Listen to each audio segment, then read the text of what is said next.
Hi. No pun intended. Anyway, so this is going to be a short video. Talk about medical marijuana in Colorado.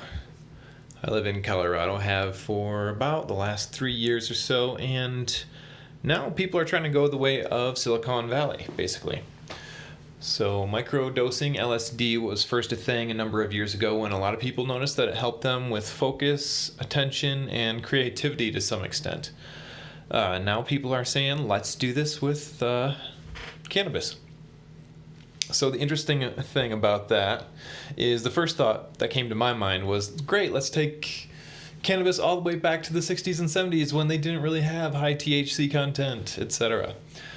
So, it's funny too because some people have been smoking and have a completely different tolerance for such a long time, 20 years or more, etc. And those people, if you ask their opinion about medical marijuana, they'll say, yeah, just start out small with like 100 milligrams. And if you're not familiar, 100 milligrams is probably going to kick some ass. It's going to kick your ass, most likely. So that would definitely not be microdosing. They talk about in this article how 10 milligrams most likely is going to be a good microdose for most people. And medical marijuana, they're talking about milligrams of THC. And, because that's the main constituent that everybody thinks is the most potent, most beneficial. And it's pretty interesting that it's measured in that, but it makes sense too. And you can buy CBD online across the country and have it shipped anywhere in the United States. And a lot of people see some benefits, but not a lot of people see all those benefits. And it's interesting because the Rick Simpson story is about a guy in Canada who heard about the health benefits of marijuana for people with cancer and many other ailments. And he went to his local authorities and said, hey, I've heard this stuff's got medicinal benefits. I'm going to start growing it, and I'm just going to give it away to anybody that wants it. Sounds interesting, right? So for a number of years he did. He grew it and just gave it away, and then they tried to press charges against him. And the actual law in Canada for the crime they tried to charge him with, which was, how did they put this? Trafficking, right? So for trafficking, the actual law says to sell an illegal substance for a profit or for a gain. And he just gave it away. So he wasn't able to be charged with that. But now I think he's actually a refugee and travels the world talking about the health benefits of marijuana. And he in particular says that you can't just take a CBD by itself because it's not going to be as beneficial if it doesn't have THC. And that's something I kind of talk about a lot with a lot of the different foods out there. Like, it's better to take a whole garlic than to isolate it and take allicin. It's better to take turmeric than it is to isolate it and take just a curcuminoid, just because there's so many other things that are beneficial for your body. Whereas there's some cases where it might be good to take a larger curcuminoid count or whatever. Anyways, back to the microdosing.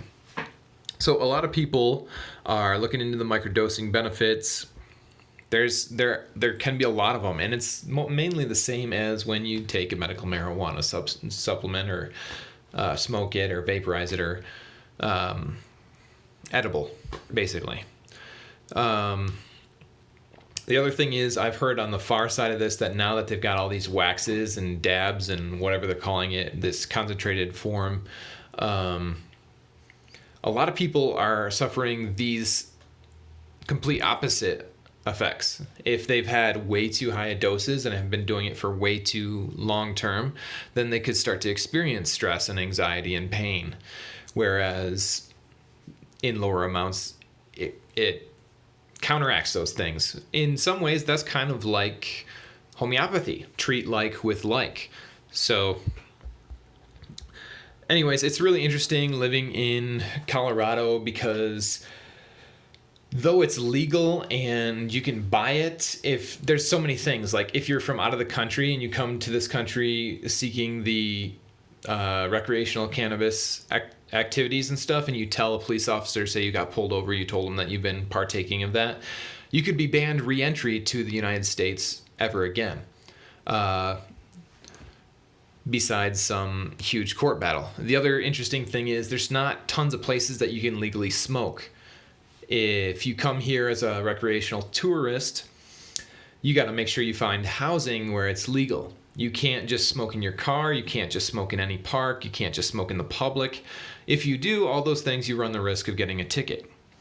Also, if you live here, there's tons of places that are not friendly to like housing marijuana, recreational or medical.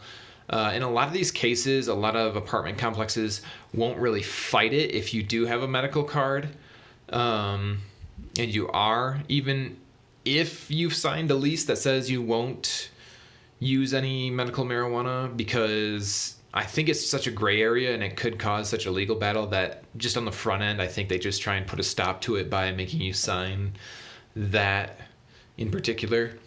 And I mean, in these cases, it seems like if you did sign something, then you're liable, you know? The other thing is, yeah, in Colorado, there's so much of the secondhand stuff. Yeah, it just seems to be drifting in the air almost everywhere you go. And yeah, my personal opinion, I'd rather have my neighbors smoking that than cigarettes because, gosh, man, I just can't stand the smell of cigarettes. And sometimes I can't stand the smell of the MMJ or any of that stuff either. But other times there's pleasant aromas associated with it. And like, in my opinion, some of them are not that bad smelling. Other ones are just horrendous, that's for sure. So anyways, yeah, check out this article, you guys. If you want to learn more, this was first put out there a couple of weeks ago. There's the .com. You can go check it out. Anyways, guys, thanks for listening. Stay healthy.